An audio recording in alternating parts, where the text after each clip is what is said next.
الرحمن الرحيم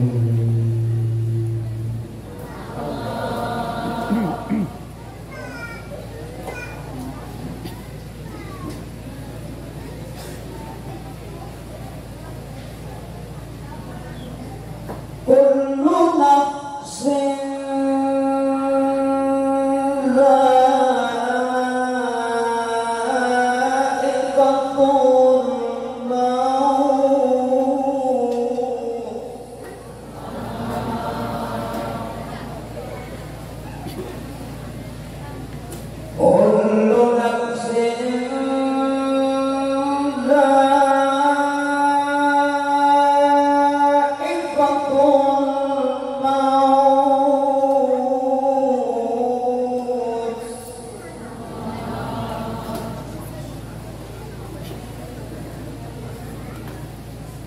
وإنما توفون أجوركم يوم القيامة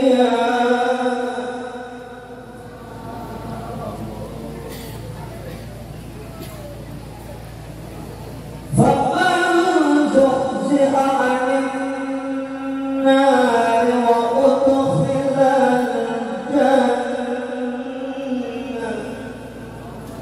فقد فاز وما الحياة الدنيا إلا متاع الغرور.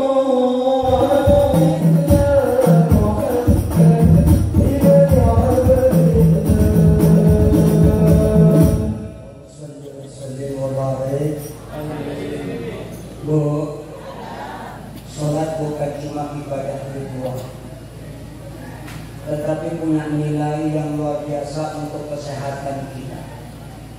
Ya Bu? Ya Bu? Ibu mau dengar apa manfaatnya sholat untuk kesehatan kita? Mau dengar? Kita panggil Ibu Dokter. Mau? Suruh bicara sebentar biar kita makin mantap sholatnya. Insya Allah. Ayo Bu Dokter, naik ke bangku.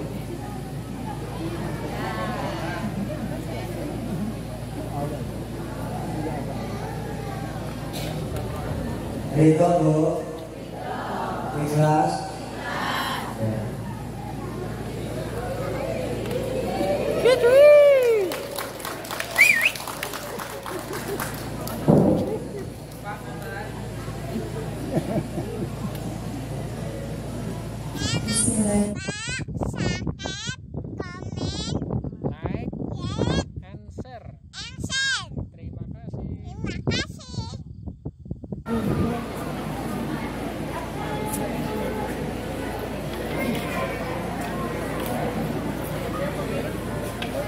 Hitam, baju hitam.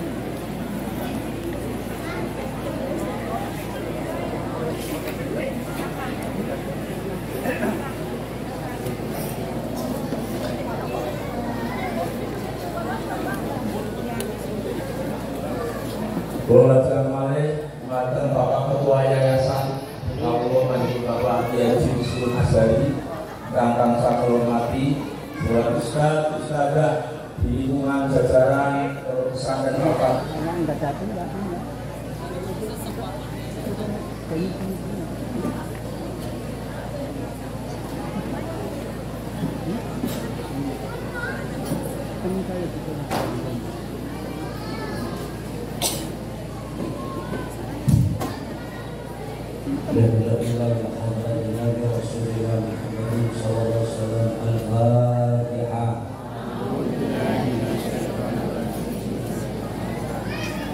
Assalamualaikum warahmatullahi wabarakatuh.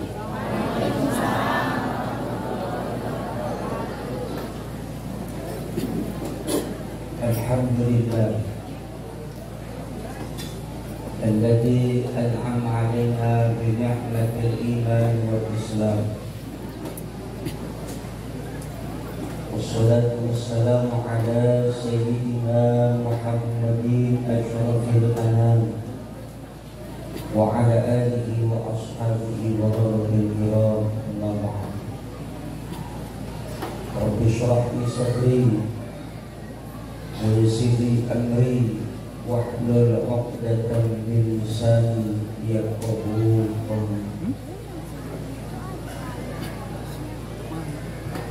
Allah Ta'ala fil Qur'anil Karim wa huwa asdaqul qailin. A'udzu billahi minasy syaithanir rajim.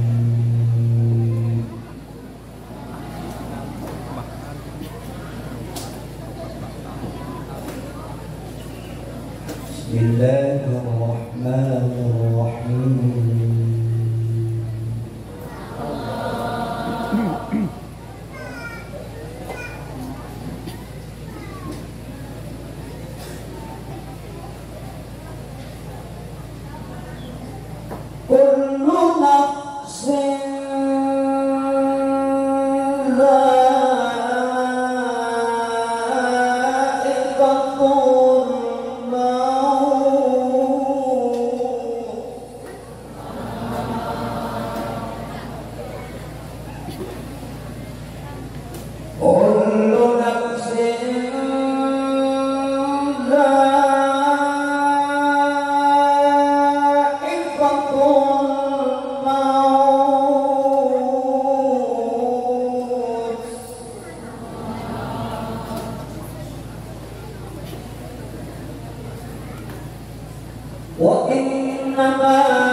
Hadratul muhtaramin, para alim, para ulama, wabil khusus yang sama-sama kita muliakan, pimpinan pondok pesantren Yayasan Al-Fath Al-Bayadiyin yang mulia Romo Yai Anis Sobarun, dan yang sama-sama kita muliakan Ketua Yayasan Al-Fath Al-Bayadiyin Romo Yai Muslimun Ashari, yang sama-sama kita muliakan guru kita Kiai Aris Makmun Mukarram, Kiai Agus Yasin yang dari Majalengka, Mukarram Abah Hawat yang dari Tegal, dan juga yang terhormat Bapak Abdullah Donan,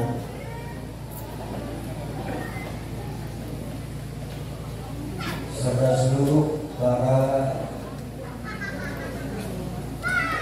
tamu undangan kehormatan, para kiai yang hadir pada kesempatan malam hari ini sangat banyak. Mohon maaf tidak saya absen satu persatu, namun tidak mengurangi takdir dan kehormatan. Juga yang terhormat konco-konco banser, para santriawan santriawati, serta seluruh jamaah, ibu-ibu, bapak-bapak yang insya Allah semuanya selalu berada dalam lindungan Allah Subhanahu wa Ta'ala. Tidak lupa yang sangat saya sayangi Ibu Dr. Haja Rizda Mayani, istri saya. Semoga jadi istri yang soleh.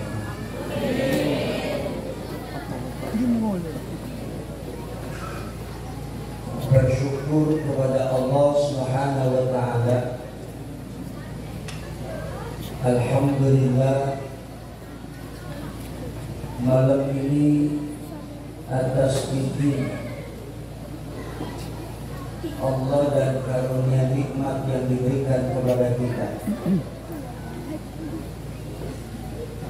kita semua dapat hadir memenuhi undangan segenap panitia dalam rangka pengajian akbar menyambut datangnya bulan suci Ramadan 1440 Hijriah, sekaligus kaum berjamaah dan haflah akhir sana. Tentunya harapan kita setelah pengajian malam ini semakin bertambah kualitas iman kita kepada Allah, semakin meningkat ketakwaan kita kepada Allah,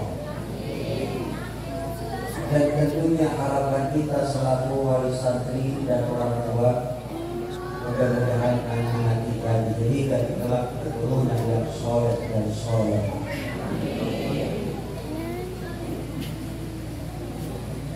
Al-Fakir atas nama Ihya Ulumuddin mengucapkan terima kasih kepada para romo yai, pimpinan dan pengasuh serta guru pesantren Al-Fatah yang malam ini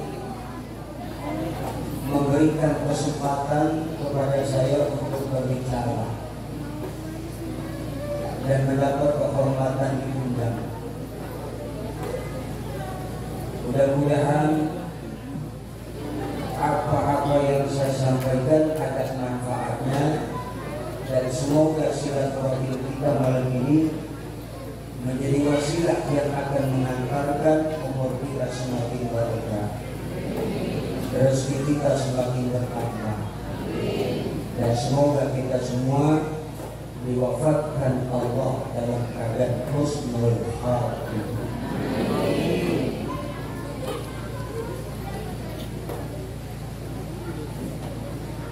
Alhamdulillah,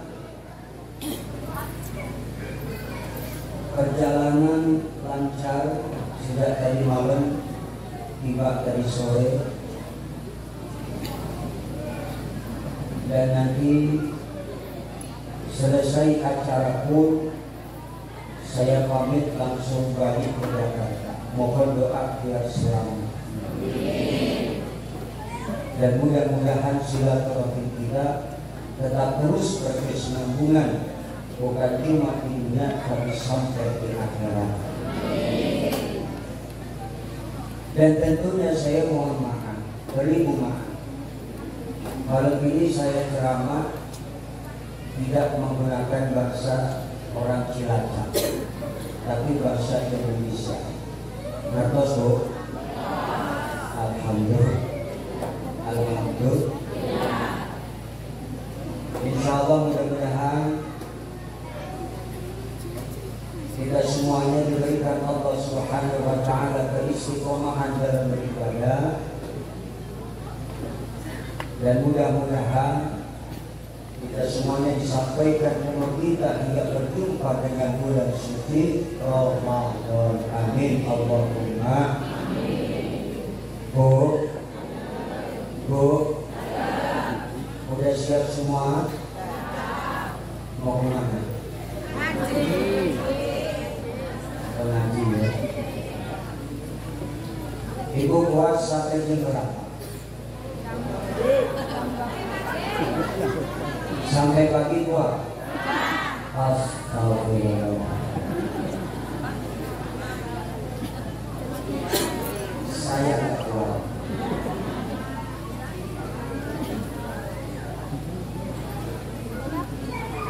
Tidak lupa yang saya hormati tukang sol, kita doain nanti mudah-mudahan masuk surga sama sol-solnya. Juga ada itu santri bin Hadro yang saya hormati.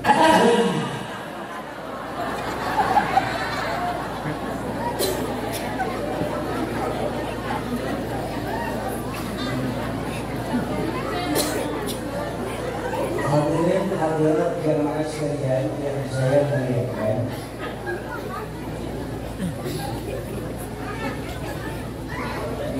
Terus Bu.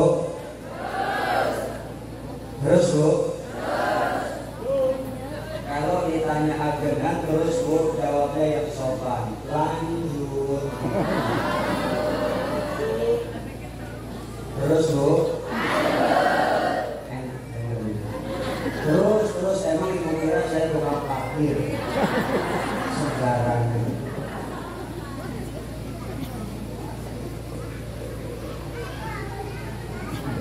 Diciptakan manusia oleh Allah terdiri dari 3 unsur utama. Pertama unsur roh, yang kedua unsur akal, yang ketiga unsur fisik. Roh, akal, fisik. Berapa Bu? 3. Berapa Bu? 3. Yang pertama, yang kedua, yang ketiga. Jelas Bu? Paham? Ya kalau sudah jelas, sudah paham, cukup selama saya sampai sini saja. Sudah jelas belum? Astagfirullah.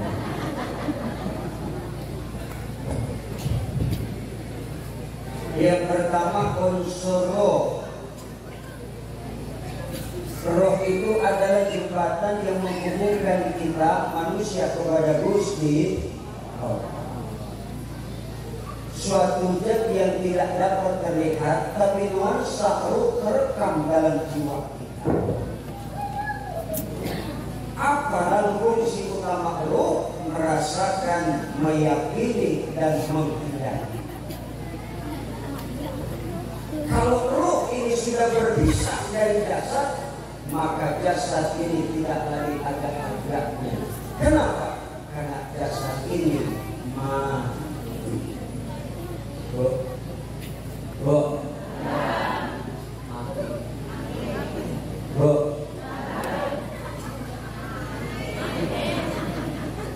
apa Bu? Ibu-ibu mati.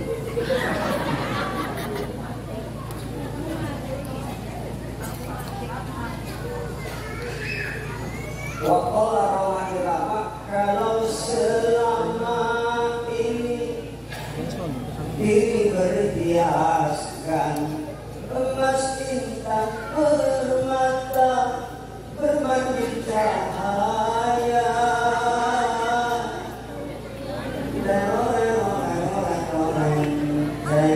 dan ibu musiknya dong Bu, bisa nggak? Lanjut. Terus. Tetapi kali ini di dalam kuburan gelap pekat mencekam, tanpa seorang teman terputuslah pergaulan, terkucurlah sekian diri terbungkus.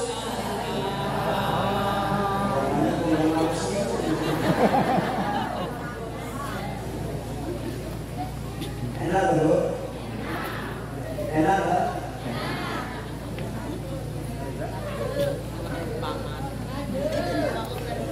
Putus pergaulan, terbujur sendirian, diri ini terbungkus kain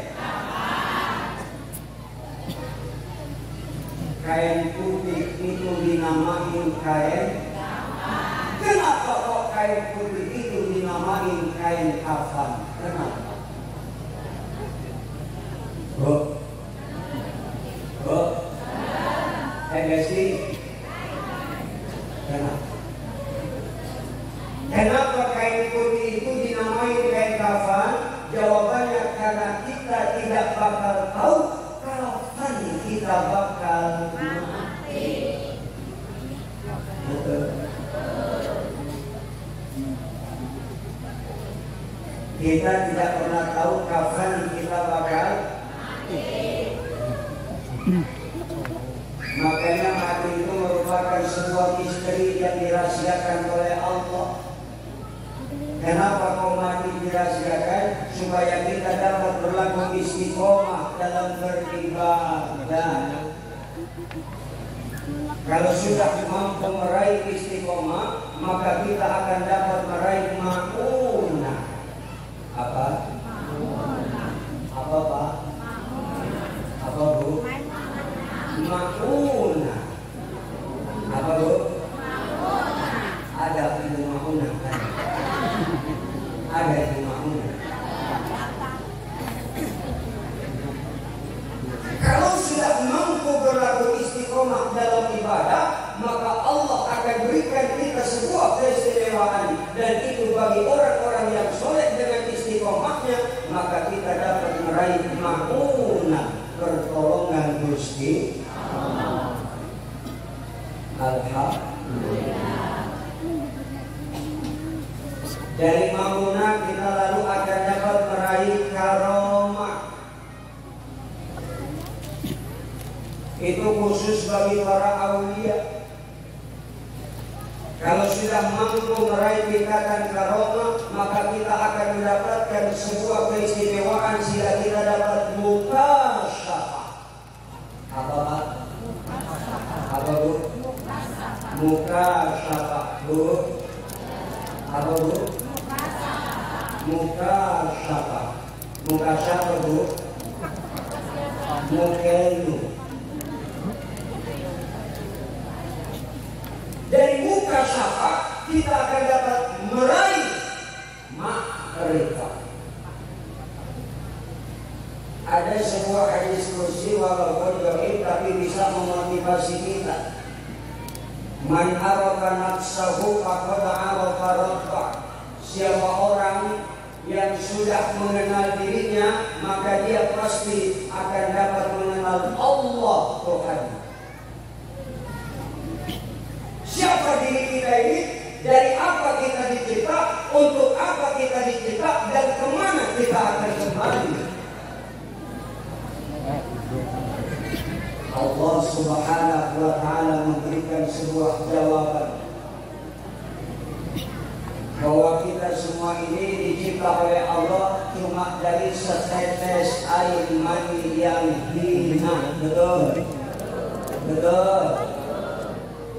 Maka kalau kita sadar kita ini tercipta dari tetes air mani yang hina, maka tidak pantas kita ini hidup di alam dunia berlaku sombong. Na'udhu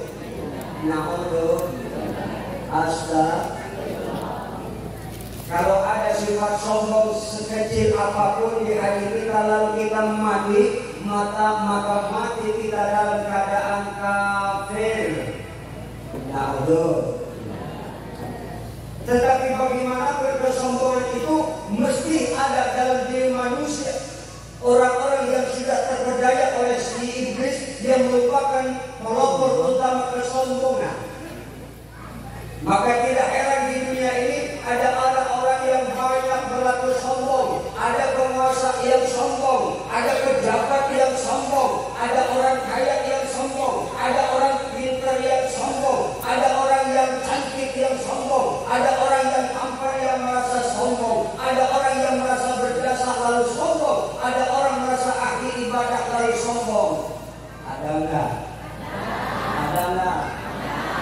Yang mana orang ini? Astagfirullah. Ibu, Bu, sampai mana tadi ceramah?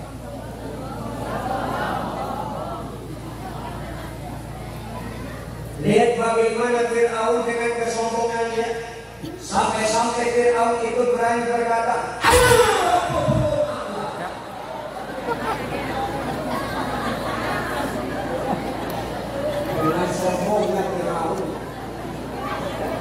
Ibu kaget.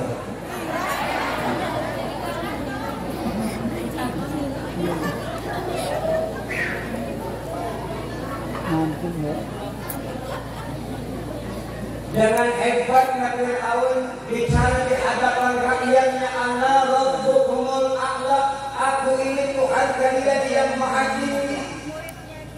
Tetapi sesombong-sombongnya Fir'aun, ujung-ujungnya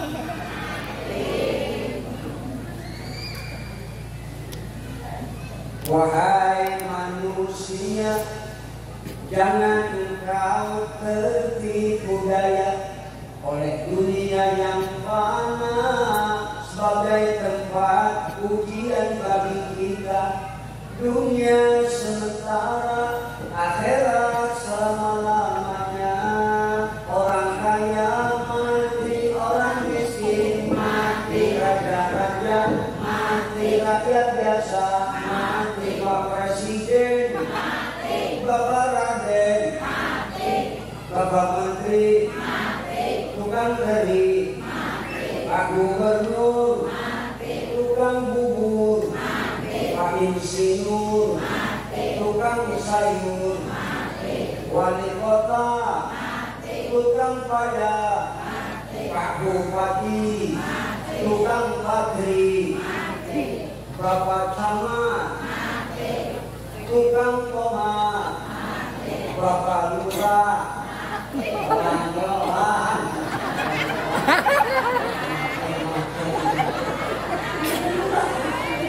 Ini orang yang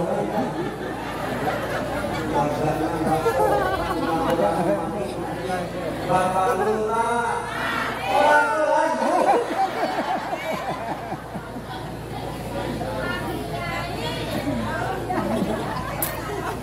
Wakil Lurah, Bapak RW, ada RW. Tukang kue, Bapak RT, tukang netek.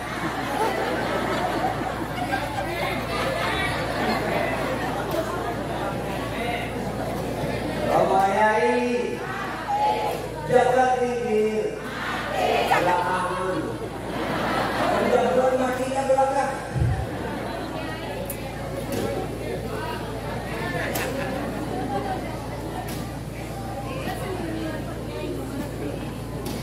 Kullu nafsin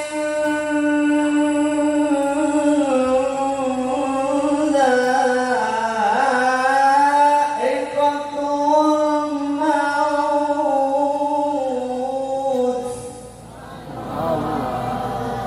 Tiap-tiap hidup pasti bakal, tiap yang bernyawa pasti final. Tidak ada satupun manusia yang hidup, semua pasti bakal. Ibu mau mandi?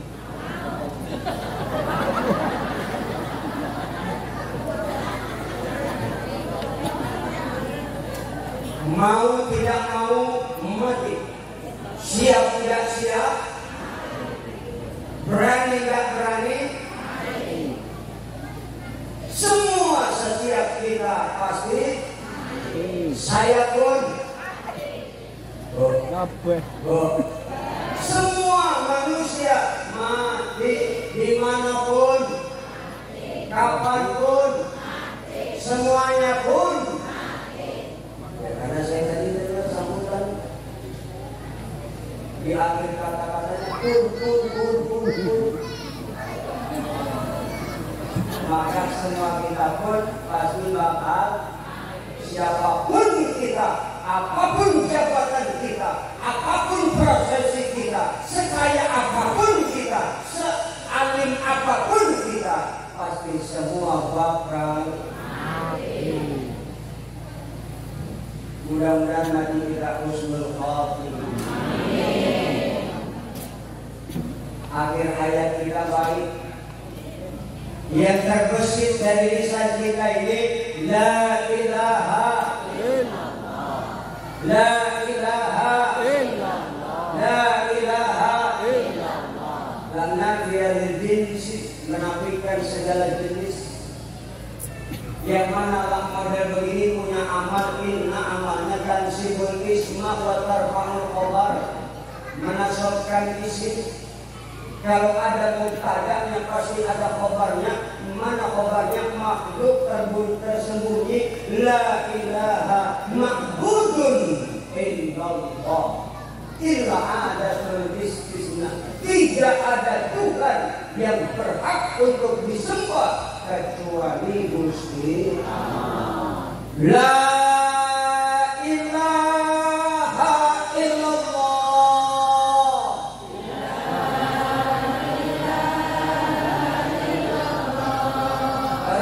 La ilaha illallah.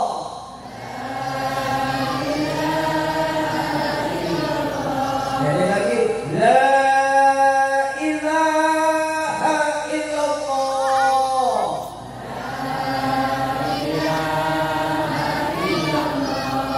Tiada Tuhan selain Allah.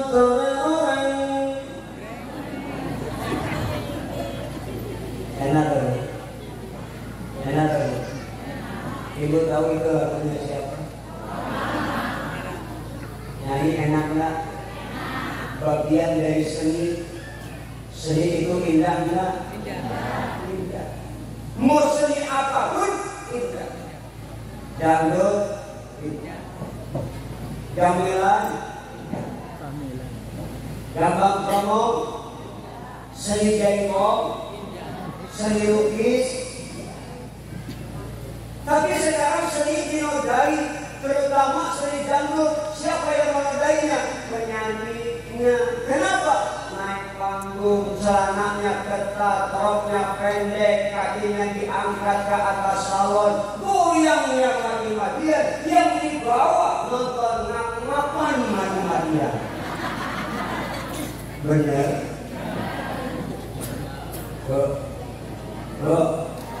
Mula-mula Inul Daratista goyang jempol, Inul lengser, naik goyang ngecor, Nisa Fahar goyang patah-patah, Dewi Persik goyang gergaji, Lady Ajis goyang bulldozer, Wawa Marisa goyang koplo, Nita Talia goyang heboh, Kita Rizky goyang dada bergetar, Yesi goyang vibrator, Sani goyang hula-hula, Saskia Putih goyang titik, Sahrini goyang morina, Cita-citakan goyang dumang, Dua Serigala goyang dribble, Rita Ratu Awal goyang esek-esek, yang belum ada goyang nusuk.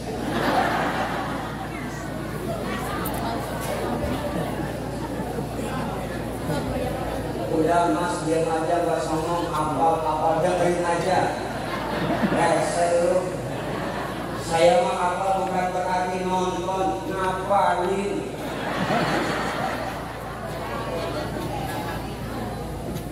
Seni itu tanpa seni itu terasa hampa. Betul. Apapun kalau pakai seni enak. Ngaji Quran pakai seni enak juga. Bismillahirrahmanirrahim. Yasin wal Qur'anil Hakim innaka laminal mursalin. Enak ya? Coba ngaji pakai Yasin pakai seni. Enak ya? Bila gua marah Yasin. Emang enak. Apapun pakai seni enak. Orang azan ketika dikumandangkan azan, yang azan pakai seni enak nggak? Allahu Akbar, Allahu Akbar. Enak. Kira-kira azan Mekah Madinah kan begitu? Iya. Ibu. Ada lagi azan model lagu ini. Allahu Akbar, Allahu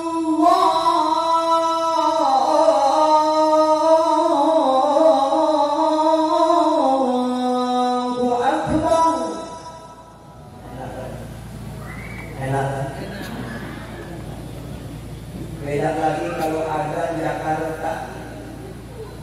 Allahu Akbar, Allahu Akbar. Enak.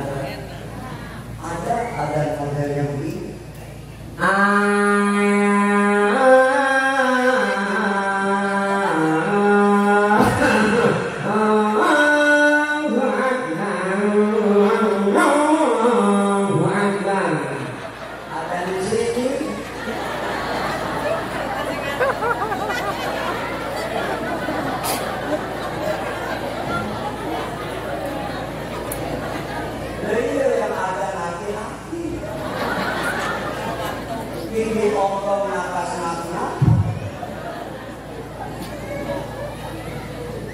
Coba yang muda-muda bangkit tampil maju ke depan, kumandangkan adat dengan suara yang merdu, dengan langgam yang enak. Mantap. Mantap nggak? Coba ada nggak pakai seni, kalau yang ada kolik pada enak. Anak muda besok subuh pagi megang mic dia ada nggak pakai seni. Allahu Akbar, Allahu Akbar.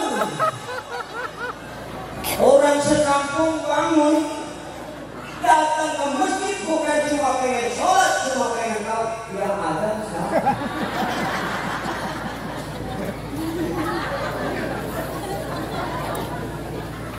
Betul. Maka yang muda-muda ayo maju ada pakai seni lagunya. Jangan cuma karena pengen viral, karena zaman sekarang zaman medsos. Apa-apa kadang-kadang diposting, betul. Pengen viral adan, tapi adan gak pakai seni. Adannya pakai seni lagu dangdut. Ayah sholat, ayah sholat, ayah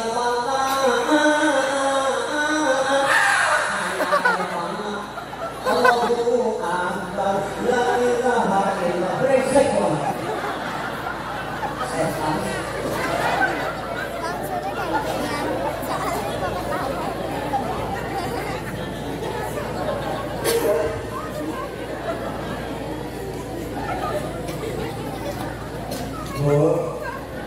Bu, seni itu boleh nyanyi, boleh. Bagian dari sini. Hidup ini jangan monoton. Maju aja. Nyanyi boleh. Ya.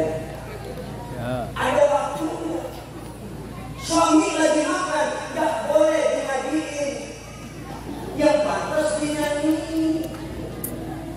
Apa kalau kurang bumbu masakanku ini, tolong kasih tahu biar mama tambah lagi ser.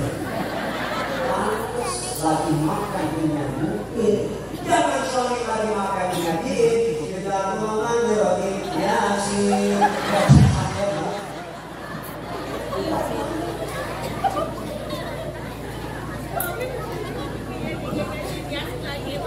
Bu, ya tidak heran zaman sekarang ibu-ibu itu kadang-kadang kalau sudah sakit hati, kadang-kadang kalau sudah ya, suka disakitin sama orang laki atau suami, kadang-kadang cuma dua yang dilakuin. Kalau nggak nangis, nyanyi. Betul, betul. Bu, dicuekin sama suami, apalagi nggak disentuh, nggak diapa-apain, ngomong dicuekin, masuk kamar nangis. Kalau nggak nangis nyanyi. Perasaanku berbakti untukmu, makan pagi.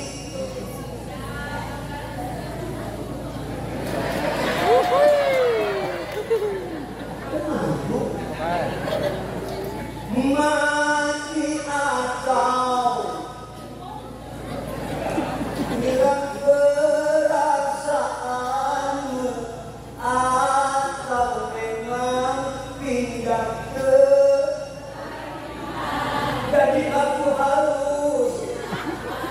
Masa si aku kelakuan istri apa? Kalau udah urusan nyanyi luar biasa.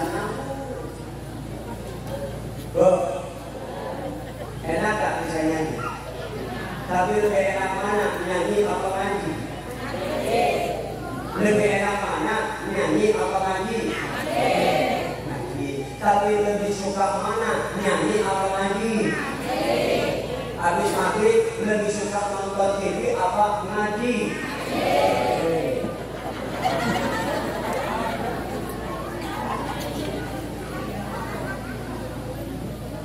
Seandainya setiap maghrib ada berkumandang TV matiin, lalu kita sholat, ajak anak-anak berjamaah ke masjid, ibu di rumah, atau barangkali mau ke masjid, tidak apa-apa. Selesai kita sholat, ngaji sama-sama, enak toh? Enak toh?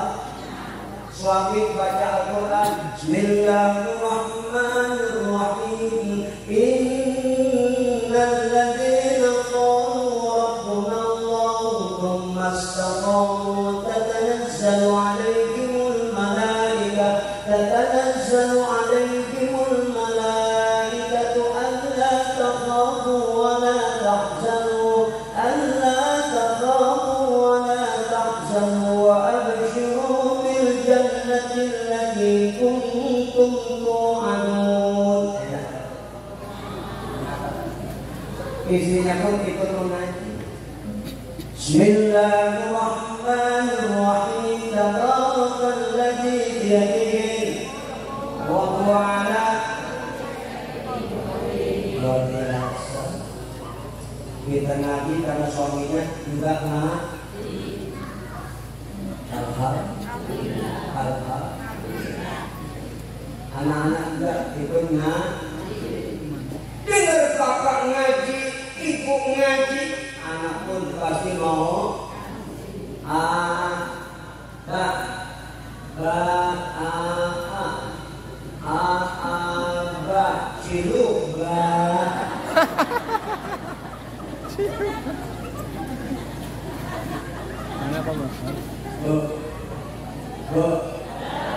terus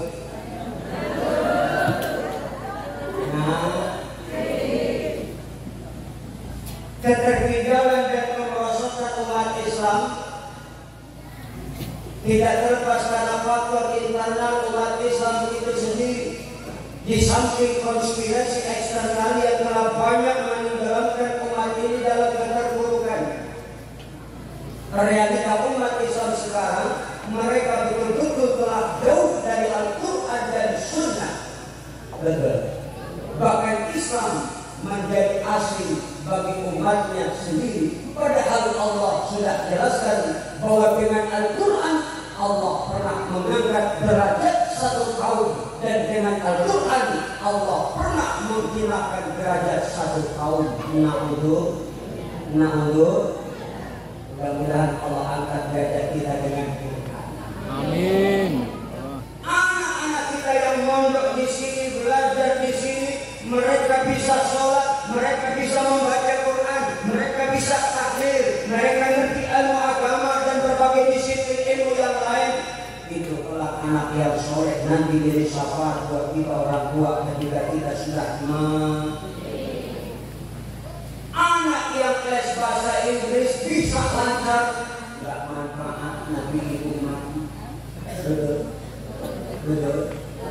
Yang manfaat anak yang bisa baca Quran.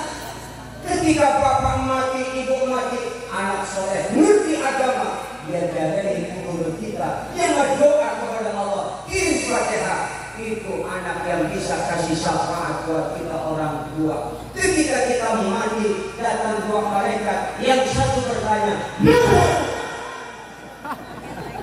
kaget kami, ibu,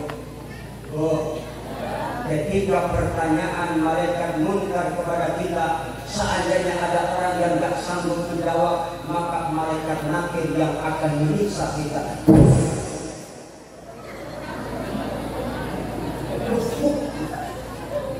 Betul. Ketika sedang disiksa oleh malaikat munkar dan nakir, di madrasah Fatah Daya Niki. Bu, di atas di bawah ke makmum ikut mimbat amat dapat ataklan demalu matalu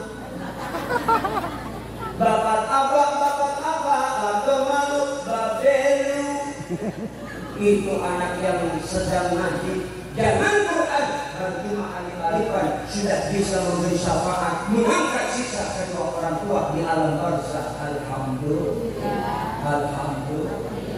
Maka jangan segan-segan masukin anak ke pondok pesantren. Ini zaman akhir, teknologi makin canggih, anak-anak kita sudah diracuni dunia medsos, lebih yang namanya HP.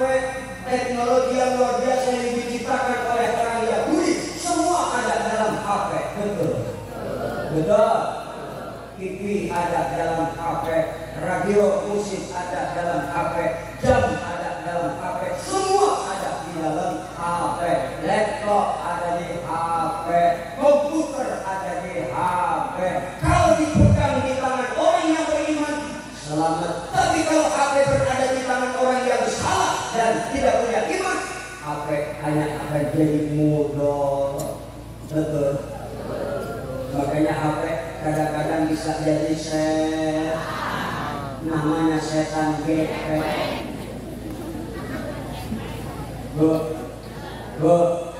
Bagaimana HP gak jadi setan? Masuk masjid sholat berjamaah, HP gak dimatiin. Nada dirinya bukan Quran, tapi lagu-lagu yang gak karuan. Imam takbir, HP berbunyi Allahu Akbar. Berbunyi HP di belakang imam, seorang makmum. Abang ini yang mana? Perawan atau janda? Perawan memang cantik, janda lebih menarik. Berdiri ke HP, imam gak khusyuk, makmum HP gak khusyuk gara-gara janda dan perawan. Yang imam kepikiran sama janda namanya Markona. Ibu, sekarang janda makin banyak, apalagi setelah corona nampak. Makanya ibu-ibu jangan kalah dandan sama janda. Jangan sampai suami-suami kita tergoda. Makanya ibu dan ya bu, dandan hanya untuk suami, jangan untuk suami orang lain. Kebanyakan istri-istri zaman sekarang sudah terpedaya medsos. Begitu dandan selesai, bedak segala rupa dipakai, bedak warna, bedak ultima, bedak Vinci, bedak Muji, bedak Lipa yang paling murah. Udah dandan cakap-cakap selfie, pasang DP. Di HP ada orang lain laki-laki lihat dandanan ibu yang menor, datang godaan lewat WhatsApp. Ibu cantik amat, masa sih weka.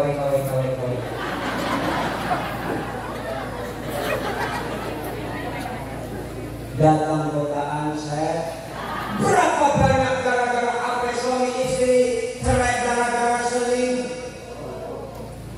Berapa banyak gara-gara HP anak SD jadi korban perkosa. Berapa banyak gara-gara HP anak-anak remaja kita, mereka terbius dengan benda-benda tajam sehingga membegal di jalan-jalan. HP bisa jadi sampai setannya ikut naik. Ada hansip lewat kuburan, dilihat perempuan duduk di atas kuburan, rambutnya panjang, bajunya putih sambil naik HP. Hansipnya teriak, siapa kamu? Setan! Ngapain main HP di atas kuburan? Di dalam tidak ada sinyal. Setan zaman dulu. Astaga.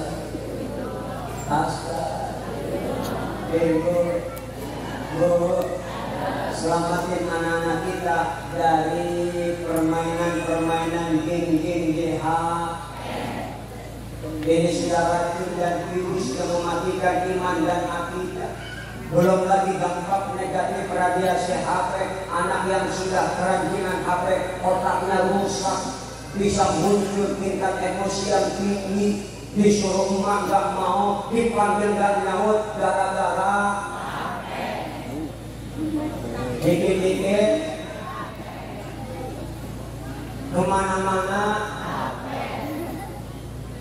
mau makan, lagi makan, habis makan, mau tidur, lagi tidur, enggak aku bangun tidur, di motor, di mobil, di kantor, duduk sama teman berlima, gak ada yang ngobrol, semua sibuk main.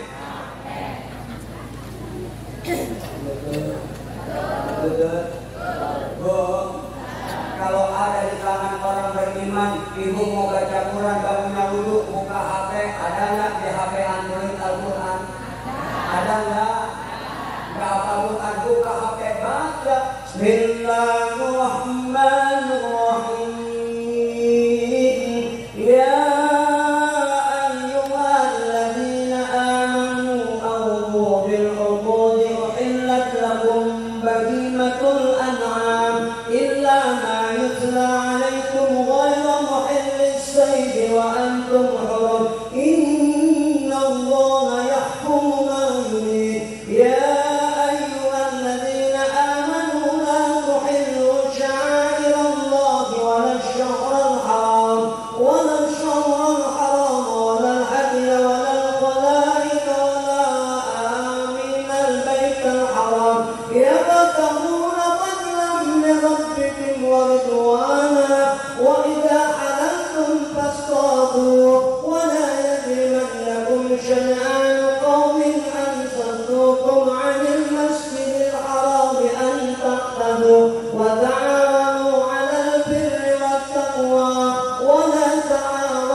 mestinya yang dibaca Fathul Mu'in, tapi sekarang mah yang dibaca Fathul WhatsApp.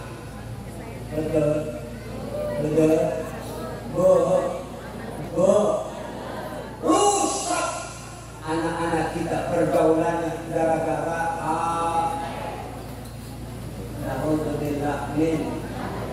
ayo kita sadar bahwa kita semuanya ini sedang berhadapan dengan sebuah tantangan yang akan menggerogoti nilai-nilai iman dan akidah kita. Maka perkuat iman, perkuat keyakinan. Jangan sampai iman kita gadaikan, jangan sampai iman terlepas dari dada kita. Istiqomahlah kita dalam beriman kepada Gusti Allah Subhanahu. Iman kuat, ilmu manfaat, Allah angkat derajat. Yarfa'illahu alladhina amanu minkum walladhina utul ilma darajat. Allah bakal ngangkat derajat wong niku mergo iman kale ilmu. Betul.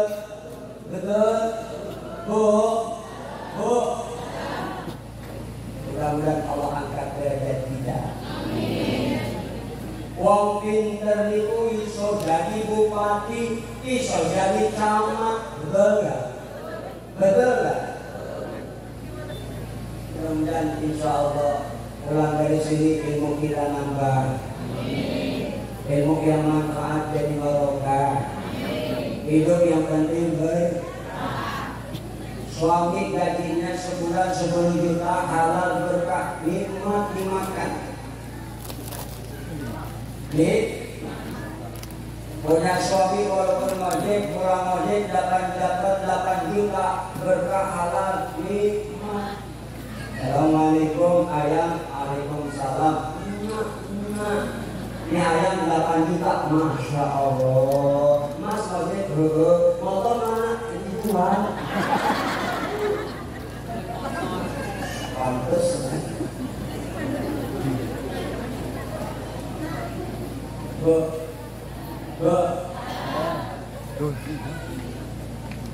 Kita ini jadi orang yang kudu pandai bersyukur. Allah kasih rezeki banyak, alhamdulillah. Allah kasih rezeki sedikit, alhamdulillah.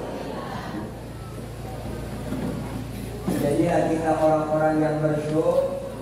Syukur kita Allah kasih kita nikmat hidup. Hidup dan kehidupan ini merupakan anugerah Allah yang patut kita jaga. Isilah hidup dengan memperbanyak amal soleh. Mati gak ada yang tahu, betul gak? Betul gak? Mudah-mudahan kita masih Allah kasih kesempatan bisa jumpa dengan Ramadan. Karena bulan Ramadan bulan yang teramat mulia. Maka Rasul bersabda, Inna Rajab syahrullah, Rajab bulan Allah, wa Sya'ban syahri, Sya'ban bulanku, wa Ramadan syahrul ummati, Ramadan bulan bagi kita umat Nabi. Kenapa Rajab begitu mulia?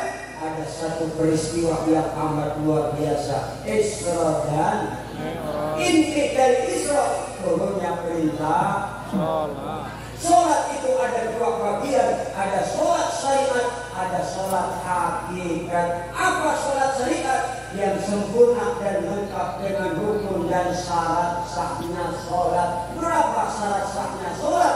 Versi Fathul Mu'in 5. Berapa? 5. Apa syarat yang pertama? Suci dari hadas kecil dan hadas besar. Bagaimana mensucikan hadas kecil?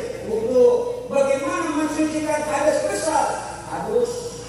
Yang kedua, sholat bisa menjadi sah. Syaratnya suci dari najis pakaian kita, badan kita, tempat sholat kita. Yang ketiga, menutup aurat. Yang keempat, ma'rifatul dukhulil waqti, tahu waktunya sholat. Tidak sah sholat subuh jam 3.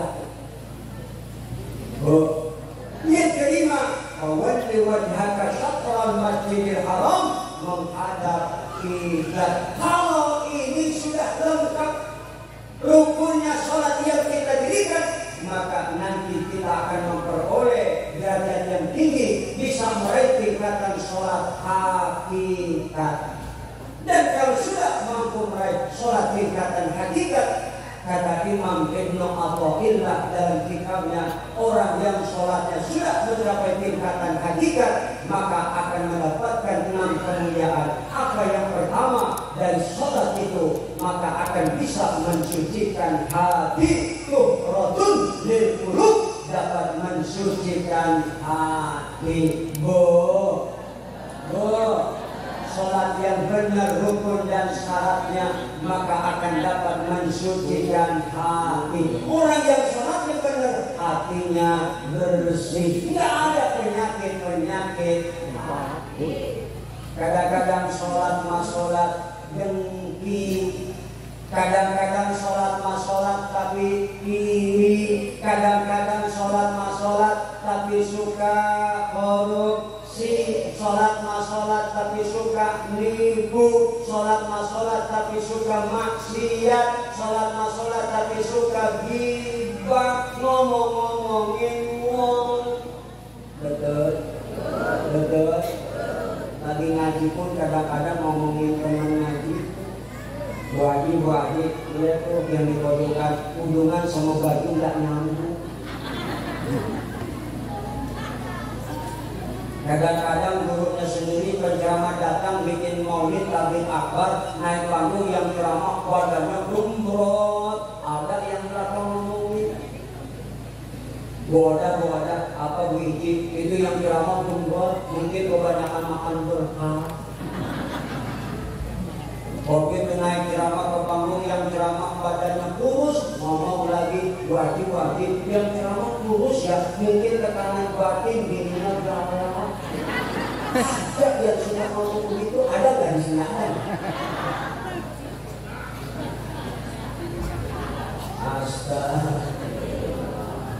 Padahal kata mama, mengapa kau suka membukakan aib sesama, kesana kemari kau cerita keburukannya, semut yang di seberang lautan, tapi ada di pelupuk mata, aku terlaluan.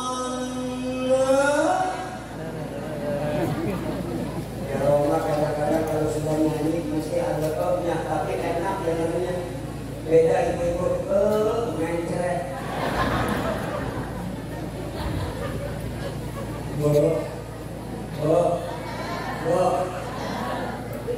Rajab bulan Yusri Sya'ban bulan Rasul Atani Jibril lailatan nisfi min Sya'ban faqala ya Muhammad hadhihi lailatul tuftahu fiha abwabus sama wa abwabur rahmah. Datang kepadaku pada malam nisfu Sya'ban malaikat Jibril lalu berkata ya Muhammad malam ini dibuka pintu langit, dibuka oleh Allah pintu rahmat.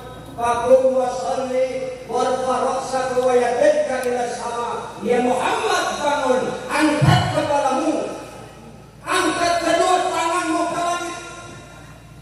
Ya Jibril, mahadihil layla, malam apa ini ya Jibril? Hadihil layla tuqamu biha salatumi babin minar rahmah. Ya Muhammad, malam ini dibuka oleh Allah 300 pintu rahmat oleh Allah Subhanahu. Malam itu malam nisfu Sya'ban 300 pintu rahmat dibuka Allah. Semua manusia yang beriman diampuni dosa-dosanya oleh Allah kecuali mereka yang berlaku syirik kepada Allah tidak akan dapat ampunan. Siapa mereka yang tidak diampuni? Dukun-dukun. Siapa mereka orang yang tidak mendapat ampunan? Mudminu khamrin, orang yang suka minum minuman keras, yang diminum sampahnya, bolonnya, martini, vodka, AO, Manson, topik miring, brandy, whisky, belum lagi narkotika, putau, sabu-sabu, betidin, amfetamin, sididin ditendaki. Gara-gara sebotol dia jalan, hobi anak muda. Yang penting kalau lagi kumpul tambah lagi ini apa enaknya minum kok berbotol. Coba kalau gitu bahasainnya, gara-gara sering sholawatan.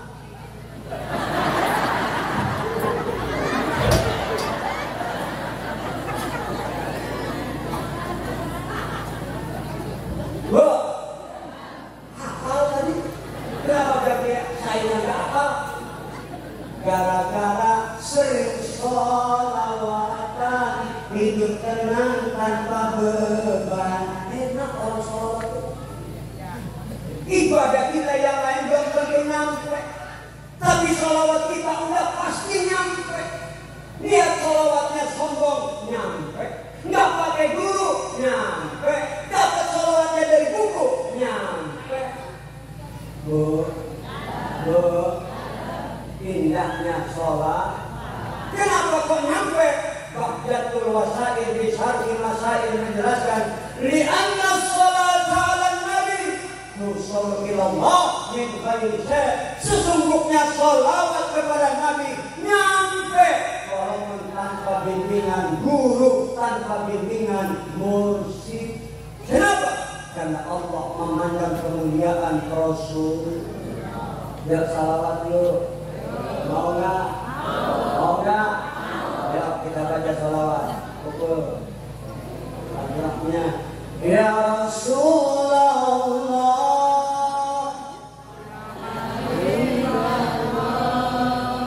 Ada organ nggak?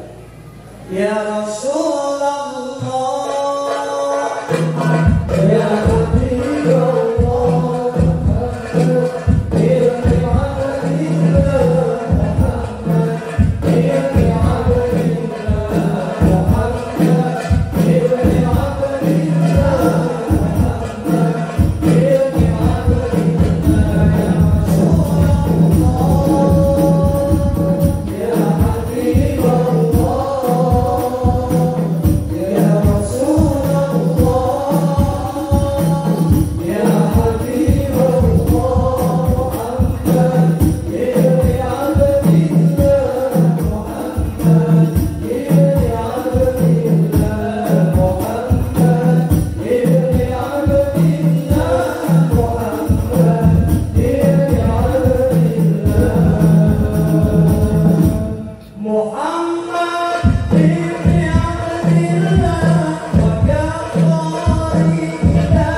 tetapi punya nilai yang luar biasa untuk kesehatan kita.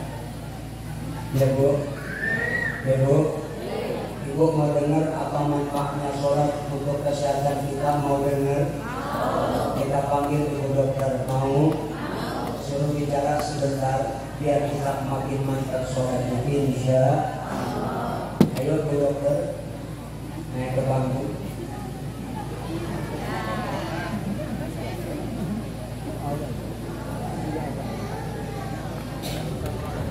Ridho Bu, ikhlas.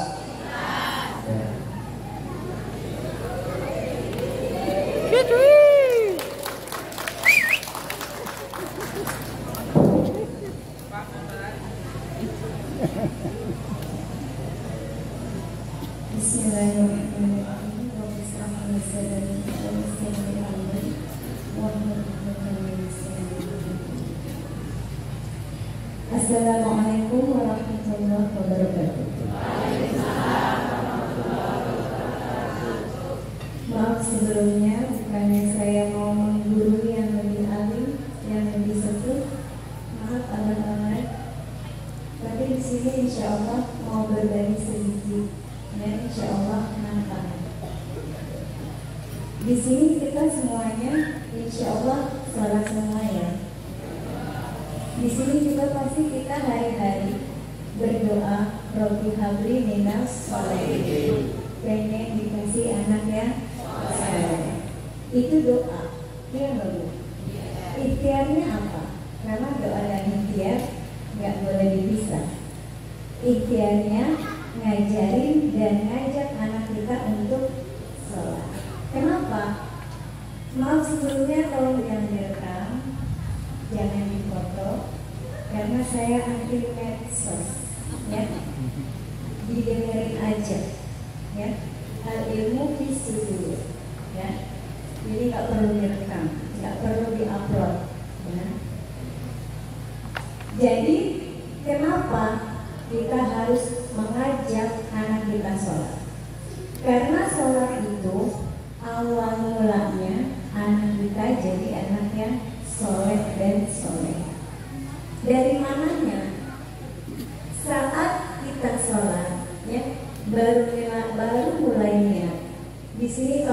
bahas satu persatu dari mulai niat sampai sujud sampai salam, waktunya nggak cukup, ya. Jadi disingkat-singkat. Kalau masih kurang, masih penasaran, undang lagi. Yang mau nanti konsul boleh minta nomor telepon. Setelah minta nomor telepon, minta nomor rekening. Ya, jadi bagaimana saya jelaskan di sini yang utamanya ada di ruku dan sujud. Ya, yang mau sehat, panjang umur, kuncinya ada di ruku dan sujud. Yang anaknya mau jadi anak sukses, soleh, soleha, sukses dunia sampai akhirat, kuncinya ada di ruku dan sujud. Makanya sholat itu dinikmati. Sholat dinikmati biar dapat sehat jiwa dan raga. Yang nggak sholat bisa gila. Yang nggak sholat bisa kena gangguan jiwa. Kenapa? Karena otak kita butuh oksigen, butuh darah yang dipompa sampai otak. Kenapa bisa gila? Karena otaknya tidak dimasuki darah dan oksigen. Jadi awal mula anak nakal, gampang marah, susah dinasehati, susah menghafal, itu karena otaknya kering. Otaknya kering, pikirannya jadi rusak. Pikirannya rusak, akhlaknya jadi rusak. Makanya kalau sholat dinikmati. Ruku, kenapa ruku harus benar? Kenapa ruku harus dinikmati? Karena di punggung kita, ya, di pinggang kita itu ada hormon. Tubuh kita ini tercipta dan terdiri dari berbagai macam hormon, ya. Banyak, kalau saya jelasin nanti sampai subuh.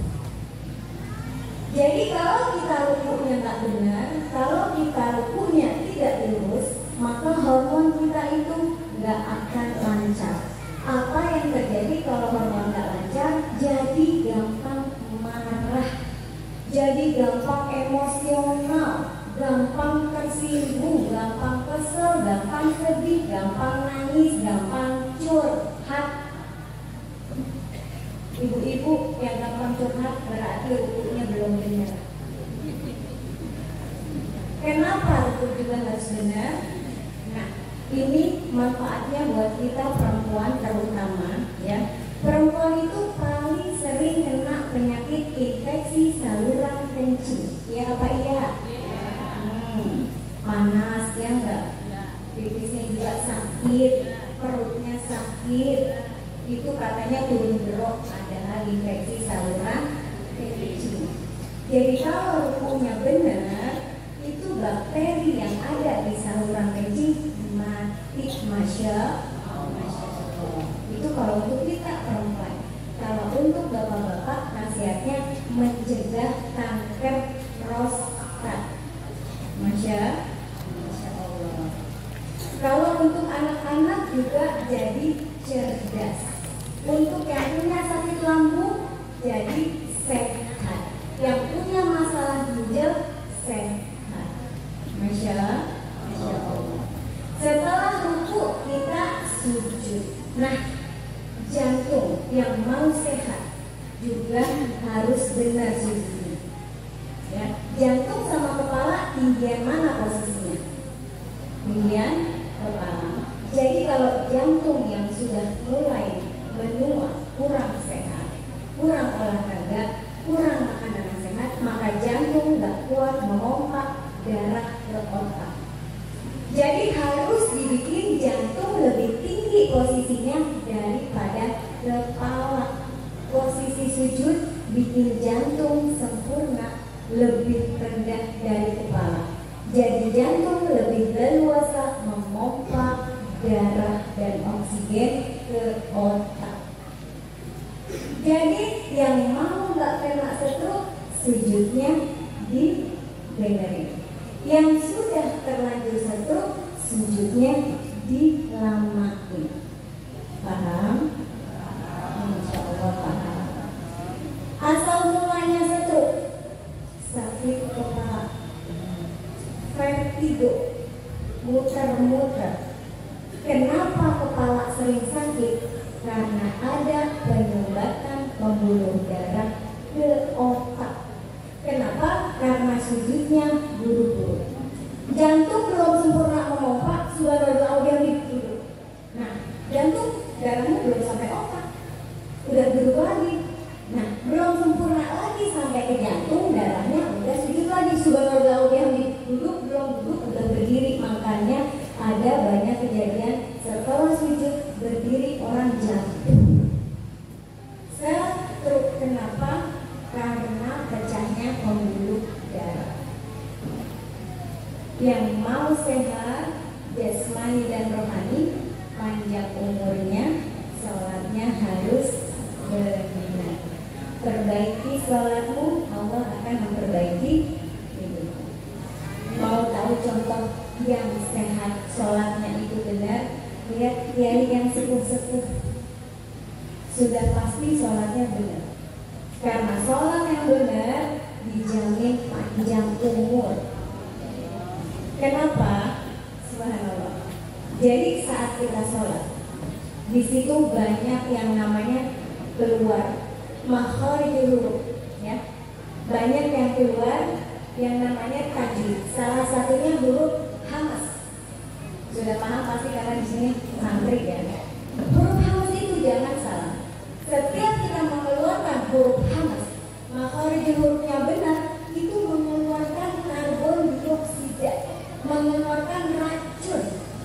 Saat kita bernapas seperti ini, tanpa berzikir, bernapas tanpa berzikir, kita hanya masuk oksigen itu hanya 1 liter. Tapi saat berzikir, saat benar huruf-hurufnya, subhana rabbiyal a'la wa bihamdi. Nah, berapa huruf hamas itu? Berapa racun yang sudah dikeluarkan dan berapa liter oksigen yang masuk? Saat kita subhana rabbiyal a'la wa bihamdi, lalu kita duduk, tarik nafas, pastinya masuk oksigen 5 liter. Masya Allah. Paham insya Allah ya manfaat sholatnya. Jadi sholatnya itu jangan dulu. Untuk mencapai sholatnya khusyuk harus tahu maknanya sholat. Nah, saat kita khusyuk dalam sholat, nggak perlu lagi obat-obatan pereda nyeri. Jadi kalau itu lagi nggak enak badan, jangan minum obat, ya. Kenapa? Karena saat kita sholat khusyuk, otak kita memproduksi hormon pereda nyeri alami. Masya Allah. Saat kita sholatnya khusyuk, tubuh kita memproduksi hormon penyembuh. Ada contohnya nggak? Ada Ali bin Abi Thalib. Dulu pernah tertusuk anak-anak di betis. Kalau ditarik pasti robeknya marah. Jadi harus dibikin lebih kecil robekannya, didorong sampai ke depan, dipantahin, lalu ditarik. Pasti sakit karena dulu belum ada suntik pereda nyeri. Apa kata Ali bin Abi Thalib? Cabut anak panahku saat aku sedang sholat. Begitu sholat, sahabat cabut itu anak panah, dan beliau tidak merasakan sakit. Setelah sholat beliau berkata, sesungguhnya sakitku sudah bereda dan sesungguhnya sakitku sudah hilang. Itu bukti kalau tubuh kita memproduksi hormon penyembuh kalau kita sholatnya khusyuk. Sudah ya, insya Allah paham, oke?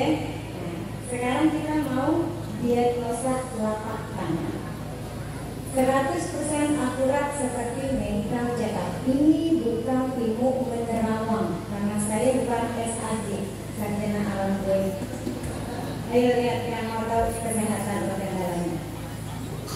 Yang telapak tangannya putih, pucat, putih, pucat, artinya anemia, kurang darah. HB-nya juga rendah.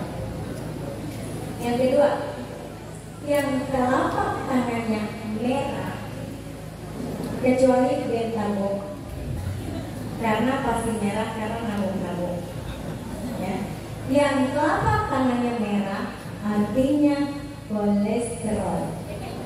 Nah, yang telapak tangannya yang ketiga, coba lihat telapak tangannya. Yang telapak tangannya merah tapi banyak bercak putih, artinya banyak gas di perutnya, gampang tahap, gampang kering,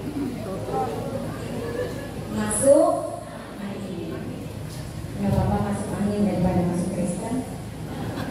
Yang keempat, yang telapak tangannya licin, mengkilat seperti berminyak, licin, mengkilat, artinya asam urat. Nah, yang asam urat. Dan yang kelima, yang mau tahu ginjalnya sehat. Nah, penting banget. Ladies first, perempuan dulu, karena perempuan beda dengan laki-laki. Lainkan zakarut kalkun. Perempuan dulu. Yang mau tahu ginjalnya sehat, lihat 3 jari. Jari telunjuk, jari tengah, jari manis, bagian kuku-kuku jari, bagian bawah. Lihat. Yang jarinya menggelembung, di sini menggelembung, gemuk, nggak ada hubungan dengan berat badannya, gemuk bagian bawahnya, artinya pembengkakan ginjal. Yang jarinya lurus, di sini banyak garis-garis keriput, artinya ginjalnya kurang air. Nah, hati-hati ya. Sekarang untuk bapak-bapak yang mau tahu ginjalnya sehat, lihat kuku ya, lihat kuku, lihat dulu ibu jari ya, coba lihat ibu jari, ada garis putih di bawah melengkung seperti bulan sabit. Kalau cuma ada di jempol berarti ginjalnya sehat. Tapi coba lihat jari telunjuk, jari tengah, jari manis, lihat kukunya. Kalau ada bulan putih sabit melengkung, artinya ginjal mulai rusak. Nah, satu lagi, yang mau tahu jantungnya sehat, lihat telapak tangan kiri, jari tengah. Yang jari tengahnya lurus, nggak bengkok ke kiri, ke kanan, ke belakang, ke depan, artinya jantungnya sehat. Yang jari tengahnya bengkok ke depan, ke belakang, ke kiri, ke samping, artinya jantungnya bermasalah. Ya. Oke. Nah, bulan malam ya, sebelum saya tutup, saya kasih tips obat. Jangan jauh-jauh dari habatus sauda, karena ginjal kita butuh habatus sauda. Yang mau ginjalnya sehat, rutin minum habatus sauda. 1 kapsul untuk 10 kg berat badan. Jadi yang minum obat jangan melebihi dosis berat badan. 1 pil 1 kapsul untuk 10 kg berat badan. Kalau berat badannya 60 kg, berarti sehari minum 6 kapsul. Misal ada yang minum obat darah tinggi, berarti 1 sudah dikurangi. Ada yang minum obat gula, berarti sudah 20 kilo. Ada yang minum obat asam urat, berarti sudah 30 kilo. Ada yang minum obat darah tinggi, berarti 40 kilo. Yang duanya masukin habatus sauda. Paham? Subhanallah wa bihamdihi asyhadu an la ilaha illa anta astaghfiruka wa atubu ilaik. Bil hidayah wa taufiq. Wassalamualaikum warahmatullahi wabarakatuh. Waalaikumsalam warahmatullahi wabarakatuh. Alhamdulillah. Semoga manfaat dan mudah-mudahan Allah panjangkan umur kita dalam doa. Semoga kita diberikan kesehatan lahir batin, kekuatan, dan semoga insya Allah kita semuanya mendapatkan keberkahan dari Allah Subhanahu wa Ta'ala. Sebelum saya akhiri dengan salam, kita membaca suratul Fatihah. Doakan untuk almarhum yang malam ini kita kawin daripada keluarga kita. Mudah-mudahan Allah ampuni dosa-dosa mereka, dilapangkan kuburnya, dan semoga guru-guru kita semua yang telah mendidik putra-putri kita di pesantren Al-Fatah ini diberikan mereka kekuatan kesabaran oleh Allah, panjang umur, dan mudah-mudahan anak-anak kita bukakan hati mereka, dilapangkan dadanya sehingga bisa menerima ilmu, dan mudah-mudahan Allah angkat derajatnya. Amin. Ada hati ini yang ada kuliatin salihah ila hadratin Nabi Rasulullah Muhammadin sallallahu alaihi wasallam. وبنية أن الله يتقبل دعاءنا ويقضي حاجاتنا ويشفي مرضانا ويرحم والدينا وأمواتنا وأموات المسلمين، وأن الله يغفر ذنوبنا وذنوب آبائنا وأمهاتنا وأجدادنا وجداتنا ومشايخنا من مشارق الأرض إلى مغاربها في برها وبحرها، خصوصا إلى روح سقوط orang tua kita dan semua saudara.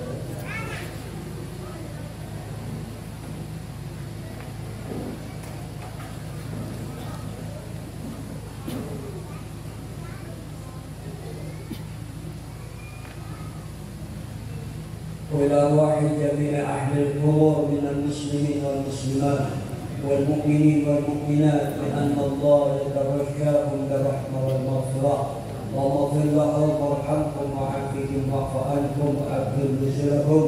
الفاتحة. أعوذ بالله من الشيطان الرجيم. بسم الله الرحمن الرحيم.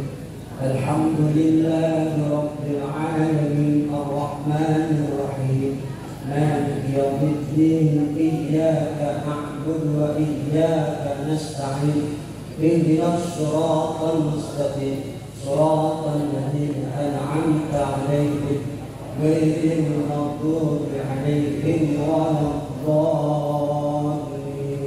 آمين. Bentar lagi Ramadan akan kita jalan. Rajab mulai membersihkan badan, maka perbanyak istighfar. Rabbil walhamdulillah. Saat ini kita masuki Sya'ban. Orang yang bersih badannya dari dosa, maka bersih hatinya di bulan Sya'ban. Orang yang bersih hatinya di bulan Sya'ban, maka suci ruh dan jiwanya di bulan Ramadan. Semoga insyaallah kita bisa mempertahankan kesucian kita. Amin. Terima kasih Bapak Ibu, para kiai. Mohon maaf atas segala kekurangan dalam menyampaikan butir-butir hikmah. Semoga insyaallah akan manfaatnya dan bisa diterima. Apa yang baik datang dari Allah, yang salah semata-mata dari saya. Terima kasih. Buah kedong-dong dibolak-balik. Biar rambut rada gondrong, yang penting jadi mubarak. Buah kedong-dong agak diloyang. Biar rambut rada gondrong, yang penting sembahyang. Mendingan gondrong bisa ngaji, bisa selamat daripada kotak memutus haji. Alhamdulillah. Mudah-mudahan ada manfaatnya. Sekian, terima kasih. Jangan beranjak dulu sampai doa selesai jaga. Yang pulang duluan tak dapat barokah, saya doain angkatnya di sunan. Insyaallah ketemu lagi bil hidayah wa taufiq. Wassalamualaikum warahmatullahi wabarakatuh.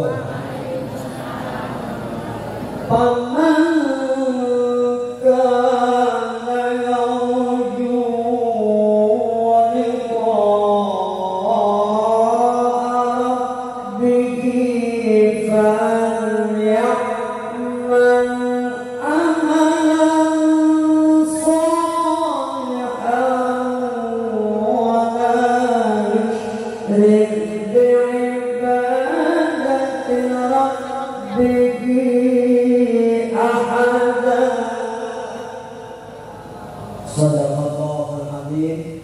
Assalamualaikum warahmatullahi wabarakatuh.